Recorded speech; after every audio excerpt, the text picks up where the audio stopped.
My name is Winsome Jobling and I am an artist working specifically in handmade paper. I started being interested in handmade paper when I was in art school in Sydney and I was doing printmaking. Paper was just a sort of thing that you put your print on, and I thought you probably could have more of a hand in what the paper was.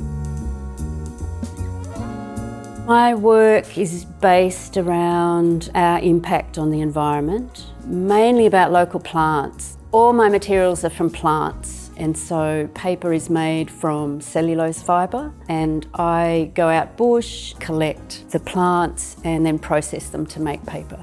Where you collect your plant, when you collect your plant and the type of plant all give different characteristics to your paper. Often I will collect in the wet season when plants are growing, they're soft, they're more pliable, and then I make paper more in the dry season because there's less humidity. I'm then assured that the paper will dry properly. You collect your fibres, and there's certain fibres that work well and some that don't, and you get to know what they are. And then you've got to cook your fibre in an alkaline to cook out all of the support structures of the plant and the things like wax and lignins, and all you're left with is a cellulose fibre. And then you have to beat it. And the beating process is really important because what you're doing is lifting as many fibrils on the fibre as you can, which lock together when you add water, and press it and then dry it. I've developed a technique, and it's sort of based on the Japanese style of paper making. So sort of accidentally I'm sort of veering Japanese technique, or combining the two. And so I can dip the mould into, sometimes I have 5 vats of paper pulp out, and I can dip the mould into 5 different vats, one after the other, without disturbing the sheet underneath, and incorporate images in it as well. To make one sheet of paper, it'll take you 2 days. So you've got to collect your material, chop it up, cook it, rinse it, beat it, then form your sheets, and then press it and dry it. And so about 2 days.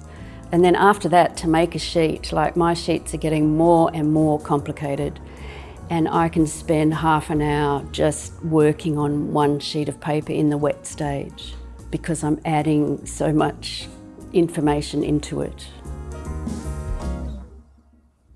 Did my Churchill Fellowship in 2008. And first off, I went to America and did a month-long residency at Pyramid Atlantic in Washington, DC. I was asked to run workshops.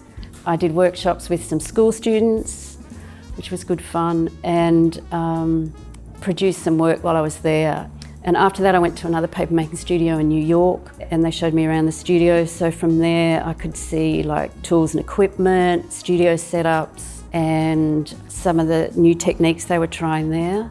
And then finally I went to Singapore and went to the Singapore Tyler Print Institute, which is the most amazing place, and talked to one of my papermaking heroes who was working there at the time.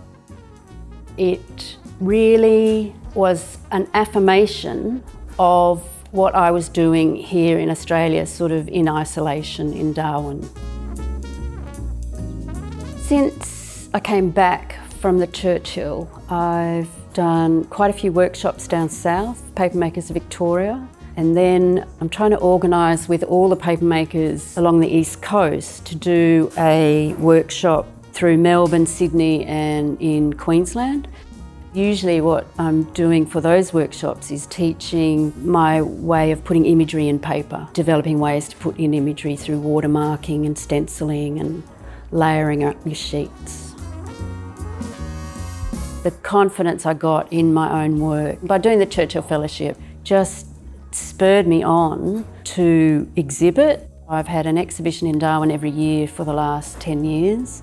I've just had an big exhibition in Melbourne at Australian Galleries, so now I'm part of that gallery. And so the opportunities have just grown since the Churchill Fellowship.